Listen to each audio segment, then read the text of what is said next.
Hello, everyone. Welcome to Durrett's Take. It's that time of the week where I go over my one sentence headliners for each NFL game, my takeaways from each NFL game. So let's get started with the Thursday night football game between the Cowboys and the Giants. Cowboys avoid a giant disaster. Aubrey missed a rare field goal, and the Giants had a chance to come back late, but luckily the Cowboys won. Um, Now they as good as as good as the fact that they won, it's like it's still kind of at least a little bit of a disaster because one Parsons is out for a while, and Parsons out for a couple weeks, and DeMarcus Lawrence is also out for a while. But the fact that it was a close game to begin with shows that the Cowboys are far away from being relevant. Next, you got the Broncos versus the Jets. New quarterback, same problems. Lots of people give Zach Wilson flack, but there were games to where Wilson was okay, at least at best, but okay. But the defense did its part, but either the offensive line played bad or the Jets would just commit so many penalties. I don't have the stats for me, but if I would assume they were a top 5 team in penalties last year. They were just horrible in that department. That's the main reason why they lost. Um, and also just star players suddenly just disappear randomly. So even though they got Rodgers, they still have issues that the coaching staff needs to get addressed and figure it out if they want to sneak into playoffs, because they can't drop winnable games like that. Minnesota versus Green Bay. Love was late to the party. So Jordan Love was rusty to start the game, but in the second half he finally got in the groove and almost completed the comeback. In fact, the Packers kicker that they were trying out didn't miss 2 field goals, and the Green Bay would have won. But fortunately they didn't, and the Vikings survived, and congrats to them for remaining undefeated. Saints versus Falcons. The Saints were too giving.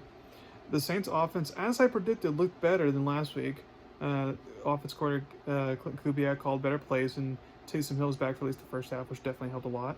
He scored 2 rushing touchdowns. Kamara, Olave, did their thing despite being injured and not practicing a lot this week.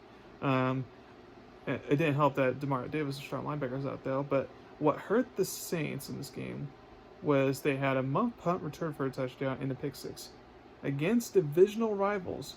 You can't give the other team automatic points and expect to win, because if they did commit those 2 turnovers, Saints win this game by double digits. So Saints can't be too giving like that against divisional rivals. Eagles versus Buccaneers. Baker has Sirianni's number.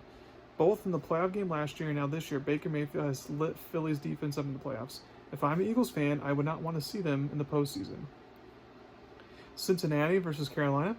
Burrow makes sure former Bengal doesn't hurt their season. Joe Burrow and the offense played really well, and they had to, since Cincinnati's defense, is not that good right now. And it would have been bad to lose to former Bengal Andy Dalton, but luckily they avoided it. Jacksonville versus Houston. Texans tame Jags. The Jags had some fight early on since their season was on the line, but in the fourth quarter, the Jags offense could not make the clutch plays necessary, and the Texans, despite not having Joe Mixon, made the clutch plays, and the backup running back stepped up and made the winning plays for them. Pittsburgh versus Indianapolis. Grandpa Joe gets it done again.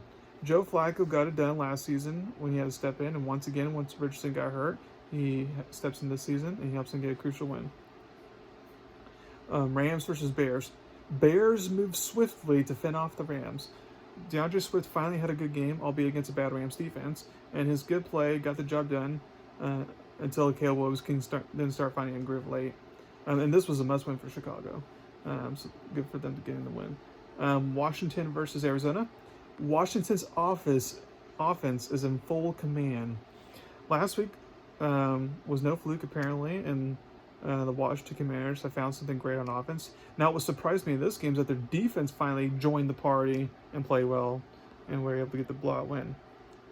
New England versus San Francisco. 49ers back to being pretty good. George Kittle and Deebo Samuel were back. The 49ers did everything on offense and to avoid a bad loss and to get back to 500. Cleveland versus Vegas. Cleveland versus Vegas. Raiders wins the ugly pageant in Vegas. With both teams not being good and key pieces being out for both teams, this was the beauty contest is the ugly contest, and Vegas was the winner. they got to avoid being the most ugliest. Kansas City versus Chargers. Chiefs remained undefeated, but at a cost. The Chiefs did just enough once again to get another win. However, this came as a cost of Tree Rice potentially has torn ACLs, and it was going to be out for, as Andy Reid said during the game, quote, doesn't look good. So the Chiefs already have a lot of inconsistencies on offense, and it makes things worse, with Checo and Hollywood Brown as well. So if I'm the Chiefs, I go make a trade deadline move for a big time wide receiver. Otherwise, it could cost them. And then Buffalo versus Baltimore. King Henry brings the party back home. So Derrick Henry was feasting in Dallas last week, and now against the Buffalo Bills back home in Baltimore, he performed even better than he did against Dallas. And if people are not going to stop Derrick Henry, then it's going to make the Ravens' offense that much harder to stop. And then for the first Monday Night Football game to Tennessee and Miami, Rudolph guided the Titans team tonight. Will Levis got hurt early and also wasn't playing well before he got hurt. So Rudolph filled in, and the rest of the game, the veteran backup did his job, performed well for a veteran, backup. Of course, he's not the answer for the franchise or anything like that, but with the way Levis has been playing to start the season, I know the coaches and teammates can say all the good things they want about Levis, but I would bench Levis for Rudolph if the Titans want to put a better product on the field going forward this season. And then last but not least, Seattle versus Detroit. Goff is back. Jared Goff had a slow start to the season, but this game he finally looked like he's, the way he did it towards the end of last season. And when he's on his A game and he's sharp, then the Lions become very hard to beat. So thank you very much for listening to my podcast today. Please subscribe to my channel, About Me. Thank you very much. You have a wonderful day.